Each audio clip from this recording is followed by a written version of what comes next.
You know what's hilarious about galactic politics? Everyone thinks they're so sophisticated, so enlightened, so beyond the petty squabbles of primitive civilizations, and then a human shows up, and the whole carefully constructed facade just collapses. I'm Vexteller, Senior Diplomatic Observer for the Confederation Council, and I've witnessed more interstellar incidents than most beings see in 10 lifetimes. But nothing, and I mean absolutely nothing, prepared me for what happened when Princess Lyraen of the Ketharii Empire decided she wanted a human consort. Let me set the scene for you. The Ketharii Empire spans 17 star systems, boasts the most advanced biotechnology in 3 sectors, and maintains a military that could glass a planet before breakfast, metaphorically speaking, of course, though they absolutely have done it literally. Their royal family doesn't just rule. They embody the species' genetic pinnacle bred over millennia for intelligence, beauty, and an almost supernatural ability to read emotional states. Princess Lyraen herself was widely considered the most eligible being in known space. Brilliant, stunning even by multi-species standards, and possessing what the Ketharii call soul sight, the ability to perceive a person's true nature beneath whatever mask they wear. So when she announced she'd be selecting a mate from the annual Concordance Festival, every noble house in the galaxy started preening. The Ketharii sent their champion warrior. The Peluvian Collective dispatched their most celebrated philosopher Prince. Even the silicon-based Cryon sent a delegation, though honestly, I'm still not sure how that would have worked biologically. Don't ask questions you don't want answered, I suppose. And then there were the humans. 3 of them, specifically, because Earth's provisional government figured they should at least make an appearance. There was Captain Reeves from their military all-squared shoulders and medals, the kind of person who probably irons his DNA. Then, Amara Singh, a xenobiologist whose research on cross-species communication had actually impressed some of our stuffier academics. And finally, there was Matthias Chen-Okafor. Matthias was, well, he was nobody. I don't mean that cruelly. I mean he literally held no significant position. He'd registered as an independent trader, someone who moved small cargo between stations, did odd jobs, kept to himself. His application to attend the festival had been approved almost automatically, because the selection algorithms didn't flag him as either important or dangerous. He was just there, occupying space like background radiation. He was also, and this is crucial, remarkably unremarkable to look at. Medium height for a human, medium build, medium brown skin, dark hair kept short, dark eyes that seemed to absorb light rather than reflect it. He wore simple clothes in neutral colors. Grays, blacks, deep blues, the kind of person your gaze would slide right past in a crowd. So naturally, Princess Lyraen chose him immediately. I was there when it happened, floating in my observation sphere above the grand ballroom. Yes, floating. We Vraxi don't do legs. Thank you very much. The festival was in full display mode. The Ketharii had transformed their palace ship into a sensory masterpiece, bioluminescent gardens that responded to emotional states, gravity wells that created floating dance platforms, molecular gastronomy that could simulate any known food.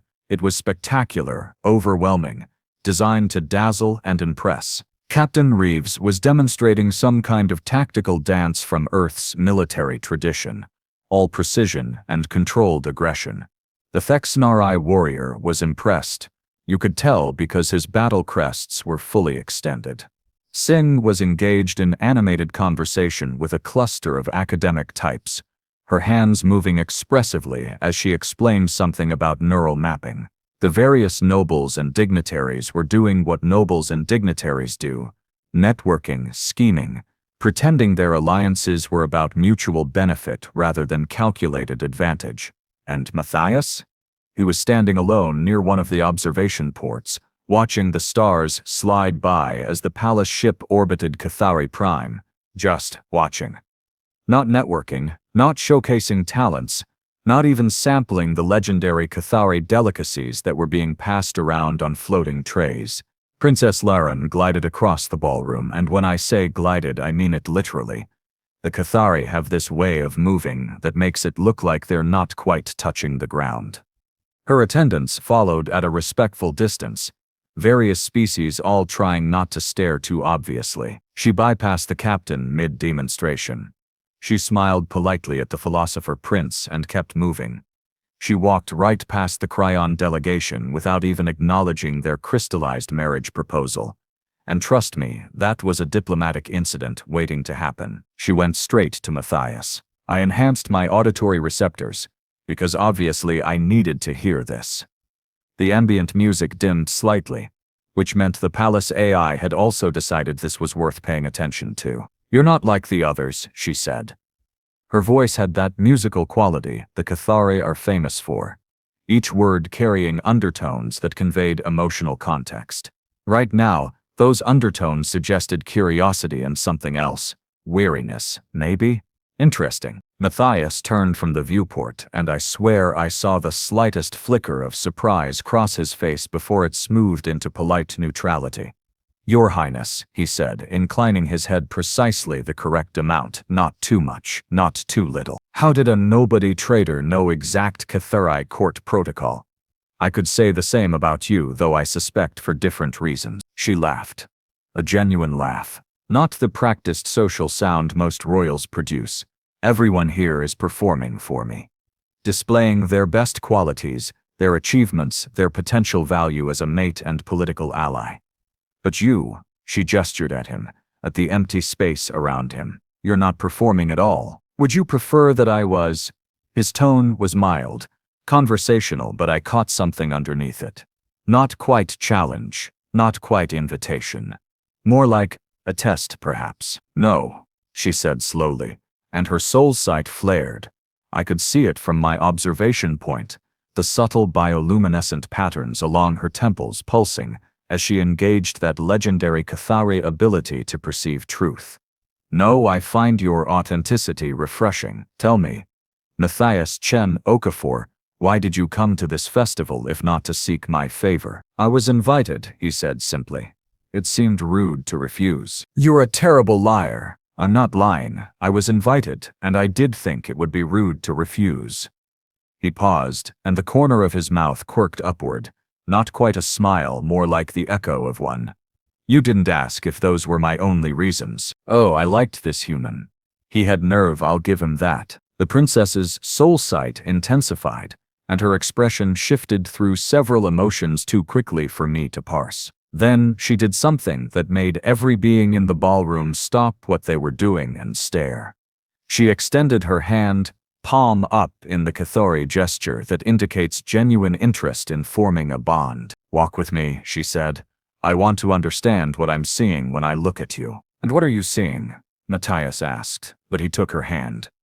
The moment their skin touched her bioluminescent patterns stuttered. Just for a microsecond, but I saw it. Something had surprised her. I'm not entirely sure, she admitted, and led him toward one of the private garden terraces. The ballroom erupted in whispered conversation the moment they left. Captain Reeves looked like someone had punched him in his perfectly pressed uniform. The Thexanari warriors' battle crests drooped in what I'd learned was their species' equivalent of confusion. The philosopher prince started calculating new diplomatic angles, so hard I could practically see the equations floating above his head. I, meanwhile, followed them. Not physically, of course. I'm an observer, not a stalker. But the palace ship's monitoring systems are extensive, and technically it's my job to document significant diplomatic events.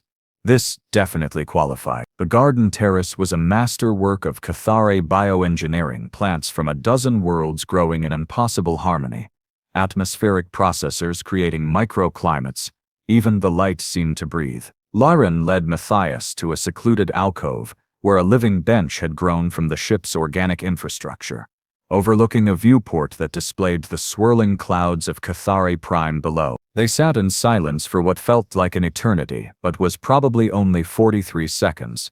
Yes, I counted. Finally, Lyraen spoke. My soul sight has never failed me, she said quietly. I can read beings like others read data streams. Intentions, emotions, hidden motives, suppressed trauma, secret joys. It's all visible to me. It's why my family's diplomatic success rate is so high. We always know what everyone really wants. She turned to look at him directly. But you, when I look at you, I see layers, depths that seem to go down forever. And underneath all of it, there's something scary, Matthias supplied. I was going to say carefully hidden, but yes, also that. She studied him with those remarkable eyes, multifaceted like a gem, shifting colors based on the ambient light. You're not what you appear to be. The question is, are you dangerous? That depends, he said, his voice still maintaining that same mild conversational tone. Dangerous to whom? Under what circumstances? For what purpose? He met her gaze without flinching. Everyone's dangerous, given the right motivation, Your Highness. The real question is whether I'm a threat to you specifically. And are you? No. The word was simple, direct, and somehow carried absolute conviction. I have no reason to wish you harm, and several reasons to prefer you safe and thriving. Several reasons? She leaned closer, intrigued. We've known each other for less than an hour. You're the linchpin of regional stability. Your empire maintains critical trade routes. Your family's genetic research has applications in disease prevention across multiple species. He paused, as if deciding whether to continue. You seem like someone who genuinely cares about doing the right thing, even when it's politically inconvenient. The galaxy needs more of that, not less. Her soul sight pulsed again, and this time I saw her expression shift to something like wonder. You actually mean all of that, but there's still something you're not telling me. Something big. Matthias was quiet for a long moment, watching the clouds swirl below them. When he spoke, his voice had changed, subtly, but noticeably. Less performance, more weight. If I tell you it changes everything, the comfortable fiction that I'm just a nobody trader, that this is just a random encounter at a festival, it all falls apart. Are you sure you want that? Yes, she said without hesitation. Even if it means danger? Even if it means complicating your life in ways you can't predict? Especially then. She smiled, fierce and bright. I'm not interested in comfort or simplicity, Matthias. I'm interested in truth. He nodded slowly, as if he'd expected that answer but had to confirm it anyway. Then he did something that made my sensory organs spike with alarm. He reached up and touched a spot behind his left ear, a spot that would be unremarkable on any human except that I saw, just for an instant, a faint shimmer of light. My name isn't really Matthias Chen-Okafor, he said quietly. I mean, it is legally now. I've been using it for 3 years, but before that, he took a breath. I was Commander Matthias Reeves Chen, Special Operations Division, Earth's Unified Response Corps, the Black Ops unit that officially doesn't exist. Lyraen's bioluminescence stuttered again, more pronounced this time. Was, past tense, I left. Or rather, I extracted myself, which is a polite way of saying, I faked my death and disappeared. His expression was calm, but his eyes, those dark, light-absorbing eyes, held something ancient and tired. I've spent the last 3 years being nobody, going nowhere important, doing nothing that mattered. It was supposed to be retirement. What changed? You chose me, he said simply. The moment you walked across that ballroom, bypassing everyone who wanted to be chosen, and selected the one person who desperately wanted to be overlooked, I knew my quiet life was over. She stood up, pacing now, her mind clearly racing. Why fake your death? What could make Earth's Special Operations Commander someone who presumably had power, resources, status, want to vanish? Because I was good at my job, Matthias said, and there was something hollow in his voice now, something that made even my non-human psychology recognize grief. Too good. Do you know what special operations means in practice, Princess? It means being the person who solves problems that can't be solved through diplomacy or conventional warfare. It means being the shadow that removes obstacles. It means, he stopped himself, jaw tightening. It means killing, Lyraen finished softly. Among other things. Yes. How many? She asked. And I had to admire her directness. No dancing around the uncomfortable tooth. No pretending she didn't understand the implications. Matthias looked at her for a long moment, and I saw something shift in his expression, a decision being made. Directly, 47 beings across 12 species. Indirectly, through operations I planned or coordinated. Hundreds, possibly thousands, depending on how you count collateral damage. His voice remained steady, clinical almost. I kept meticulous records. Every name, every face, every justification. I can recite them all if you'd like. That won't be necessary, she said quietly, but she didn't move away from him. Her soul sight was blazing now, reading him at depths I couldn't begin to comprehend. Why keep records? Why torture yourself with that burden? Because someone should remember them, he said simply. Because if I allowed myself to forget, to dismiss them as necessary casualties or acceptable losses, then I'd become exactly the kind of monster I was supposedly protecting humanity from. He stood up now, meeting her gaze. I followed orders, Princess. Every single one of those kills had authorization from the highest levels of Earth's government. Legal justifications, strategic necessity, plausible deniability. All the machinery of state-sanctioned violence working exactly as designed. But you stopped believing in it. No, he corrected gently. I never believed in it. I just thought it was necessary. The galaxy is dangerous, you know that better than most. Humanity was new, vulnerable, surrounded by species with centuries or millennia of advantage. We needed an edge, needed to be feared enough that the predators would look elsewhere for easier prey. His expression hardened, and it worked. Earth went from ignored backwater to provisional personal membership in 2 decades. We gained respect, trading partners, defensive, all because we proved we could be just as ruthlessly efficient as any other species when threatened. So what changed? Lyraen asked, and I could hear genuine confusion in her voice. If it was working, if you believed it was necessary. I met someone, Matthias said, and suddenly his whole demeanor shifted. The controlled, clinical narration cracked, and underneath was something raw. Her name was Yuki Tamura. She was a civilian contractor, xenolinguistics specialist, assigned to a diplomatic mission on Zell Prime. Smart, funny, believed absolutely that communication could solve any problem if you just found the right words. He smiled, but it was the saddest thing I'd ever seen. We had an operation planned. Eliminate a Zellian warlord who was destabilizing the sector. Grab some strategic intel, be out before anyone knew we were there. Clean, simple, textbook. He paused, and I saw his hands clench briefly before relaxing. Professional control reasserting itself. Yuki wasn't supposed to be anywhere near the target zone. The intel said the warlord would be below in his compound. This was confirmed by 3 independent sources. Satellite surveillance, everything. But intelligence is never perfect, and warlords are paranoid for good reasons. He'd moved a group of hostages into the compound 2 hours before we struck. Civilians from various species he was using as leverage in negotiations. Matthias's voice went flat, including the diplomatic mission's xenolinguistics team. Oh no! Oh, I knew where this was going, and I desperately didn't want to be right. The operation was already in motion when we discovered the hostages. Command gave the order to proceed. The warlord was too valuable a target, the strategic window too narrow. The hostages were acceptable losses for the greater good. He looked at Lyraen, and his eyes were empty now, void-like. I followed orders, breached the compound, eliminated the warlord and his guards, secured the intel. 12 hostages died in the crossfire. Yuki was one of them. Matthias. Lyraen breathed. I held her while she died, he continued, as if he hadn't heard her. She looked at me, recognized me even though I was in full tactical gear. And do you know what she said?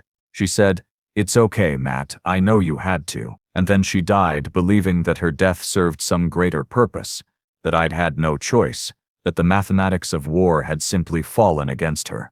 His voice cracked finally. But that was a lie. I did have a choice. I could have aborted the mission, could have called for a hostage extraction team, could have done a dozen things differently, but I followed orders because that's what I'd always done, because I believed the system knew better than I did, because I'd convinced myself that individual lives mattered less than strategic objectives. The garden terrace was silent except for the gentle whisper of engineered wind through alien leaves. Lyraen stood perfectly still, her soul sight pulsing steadily, as she absorbed everything she was seeing in him. I completed the mission, Matthias said quietly. Filed my report, attended Yuki's memorial service, accepted my commendation for successful operation execution. And then I started planning my extraction. Took me 8 months to set everything up: false identities, financial dead drops, information insurance, to keep Earth's government from hunting me too enthusiastically. Faked my death during a routine transport accident, scattered enough biological evidence to make it convincing, and disappeared into the margins of galactic society. 3 years ago, Lyraen said, understanding dawning. That transport accident that killed 5 Earth operatives. That was you? The other 4 were actually killed, he confirmed. Pirates hit the transport just like intelligence predicted they would. I survived because I knew it was coming. The others, well, they were acceptable losses, according to Command's strategic calculus. The bitterness in his voice could have etched steel. I made sure their families received full death benefits and honors. It was the least I could do. So you became nobody, Lyraen said softly. A trader moving small cargo, taking odd jobs, staying beneath notice. Exactly.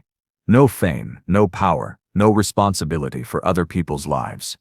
Just me, my ship, and the quiet satisfaction of completely unremarkable existence.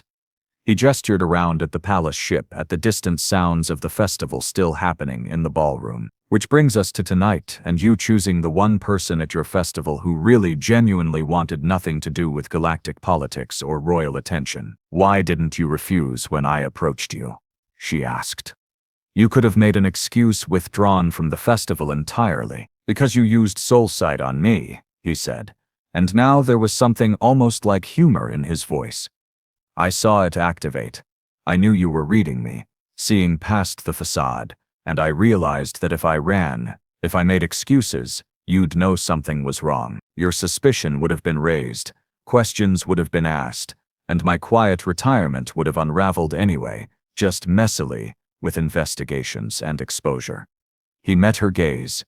This way, at least I control the narrative. I tell you the truth, you decide what to do with it, and we handle it like adults instead of through intelligence agencies and diplomatic channels. Lyraen was quiet for a long moment, processing. Finally she asked, what do you think I should do with this information? That's entirely up to you, Your Highness. Matthias said formally. You could report me to Earth's government. I'm technically a deserter and war criminal by their legal standards. You could expose me publicly. Former Special Operations Commander hiding among festival attendees would be quite the scandal. You could use it as leverage in diplomatic negotiations. Or, he shrugged, you could simply ask me to leave and never speak of this again. I won't fight any of those choices. What do you want me to do? She pressed. I want, he started, then stopped, considering. I want to continue being nobody. I want to live quietly, moving cargo and fixing broken things. And maybe, if I'm very lucky over several more decades, start to balance the scales of all the harm I've caused. I want to never again be in a position where my choices determine whether people live or die. He smiled sadly. But what I want stopped mattering the moment you chose me in that ballroom, didn't? She studied him for another long moment, her soul sight reading depths I couldn't begin to fathom. Then she did something completely unexpected. She started laughing. Not cruel laughter, not mocking, but genuine amusement mixed with something like relief. Do you know why I chose you? She asked, when she could speak again. My soul sight showed me that everyone at the festival, every noble, every warrior, every diplomat, they all wanted something from me. Power, status, access, genetic legacy, political alliance. I could see their desires like bright lights, all focused on me with various degrees of sincerity or calculation. She gestured at him. But you were the only person in that entire ballroom who wanted nothing, just silence and obscurity and the absence of consequence. Do you have any idea how rare that is? How refreshing? So you chose me because I didn't want to be chosen, Matthias said slowly. That's either very wise or completely insane. I'm not sure which. Why not both? She grinned now, fierce and bright. Here's what I see when I look at you, Matthias Chen-Okafor, or whatever you want to be called. I see someone who did terrible things for what seemed like good reasons, someone who carries the weight of those choices rather than dismissing or justifying them, someone who walked away from power when they realized it was corrupting them, and that might be the rarest quality of all. Her expression sobered. You're right that you can't undo what you've done, but you can choose what you do next. And I'd like to offer you an option you probably haven't considered, which is, stay, she said simply. Not as a consort necessarily. We can figure out that political theater later, but stay as, let's call it a consultant, an advisor, someone who understands the darker side of galactic politics and can help me navigate it without becoming complicit in it. Matthias stared at her like she'd suggested they go swimming in a star. You want to employ a war criminal as an advisor? Have you considered how that would look? I want to employ someone who learned hard lessons and actually changed because of them, she corrected. Someone who understands violence intimately, but chooses not to use it. Someone who can see the shadows where threats lurk but won't become a monster to fight them. She stepped close. The galaxy is full of people who'll tell me what I want to hear, Matthias. I need someone who'll tell me what I need to know. I'll make enemies for you, he warned. Earth's government won't be thrilled that I've resurfaced, especially in a position of influence with a major empire. Other intelligence agencies will assume I'm working some deep operation. Conspiracy theorists will have a field day. Let them, Lyraen said dismissively. I'm the princess of the Ketharii Empire, not some minor functionary worried about appearances. If I want to employ a reformed special operations commander as an advisor, that's my prerogative. She smiled. Besides, the political complications might be worth it just to see the look on the Ketharii warrior's face when he realizes I chose someone even more dangerous than he is. Despite himself, Matthias laughed. A real laugh, rusty from disuse, but genuine. You're either the bravest person I've ever met, or the most reckless. Again, why not both? They stood there in the garden terrace, looking at each other across a gulf of cultural difference and personal history, and I saw something shift between them. Not romance necessarily. This wasn't some simple courtship narrative, but recognition. Two people who'd seen darkness and emerged still capable of choosing light, still capable of believing better was possible. I'll need to think about this, Matthias said finally. It's not a small decision. Take whatever time you need, Lyraen said. The festival continues for 3 more days. You can give me your answer before it ends. She paused. Though I should warn you, regardless of your decision about employment, the fact that I chose you publicly means you're already back in the political spotlight. Your quiet retirement was over the moment we walked across that ballroom together. I know, he sighed. Which is why I'm genuinely considering your offer. If I'm going to be exposed anyway, I might as well be exposed doing something useful, rather than just running from my past. He looked at her seriously. But I need you to understand something. I'm not the person I was. I can advise, I can strategize, I can identify threats and weaknesses. But I won't kill for you. I won't run operations that treat sapient beings as acceptable losses.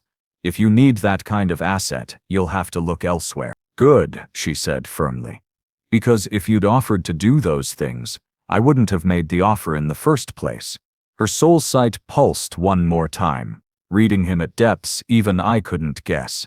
You're trying to be better, Matthias. That's what I saw in you. That's what I want around me. People who are trying to be better, not people who think they're already perfect. From my observation point, I watched as they stood together in companionable silence. Two beings from different worlds finding unexpected common ground. And I thought about all the ways this could complicate galactic politics, all the diplomatic incidents this might generate, all the conspiracy theories and intelligence reports and political maneuvering that would follow. And then, I thought, screw it. This is going to be hilarious to watch. Because here's the thing about humans that the galaxy keeps forgetting. They're unpredictable. Just when you think you've got them figured out, just when you've categorized them as violent or diplomatic or emotional or logical, they surprise you. They choose quiet when you expect aggression. They show mercy when ruthlessness would be easier. They carry their guilt instead of rationalizing it away. Princess Lyraen chose a human who wanted nothing, and in doing so, she might have found exactly what the Ketharii Empire needed. Someone who understood power well enough to fear it, who'd seen the cost of violence up close and personal, who chose obscurity over glory and redemption over revenge. The galaxy was going to absolutely lose its collective mind when this got out. Earth's government would be scrambling. The intelligence agencies would be in chaos. The conspiracy theorists would be vindicated. And somewhere, somehow, this would all blow up into a diplomatic incident of spectacular proportions. I, for one, couldn't wait to file my report. 300 years observing galactic politics, and I'd never seen anything quite like this. A princess using soul sight to choose the one person who didn't want to be chosen. A war criminal seeking redemption through obscurity. Two people deciding that maybe, just maybe, being honest about darkness was better than pretending it didn't exist. As they walked back toward the ballroom together, not touching but moving in sync, I enhanced my recording systems. This was going to be one for the historical archives. I could feel it. The night Princess Lyraen of the Ketharii Empire chose a quiet human and uncovered his dark secret, and in uncovering it, offered him something no one else had. The chance to be useful without being a weapon, to serve without being a soldier, to matter without leaving a trail of bodies behind him. The festival continued around them, oblivious nobles still networking and scheming. Captain Reeves was going to need so much therapy. The Thexanari warrior looked ready to challenge someone to ritual combat just to process his confusion. The philosopher prince was already composing strongly worded diplomatic protests, and Matthias Chen-Okafor, former Commander Matthias Reeves Chen, walked beside an alien princess toward an uncertain future, carrying 47 names and countless more memories, choosing to believe that maybe redemption wasn't about erasing the past, but about building a different future. Humanity, I thought with something like affection. They never do anything the easy way. But then again, nothing worth doing ever is.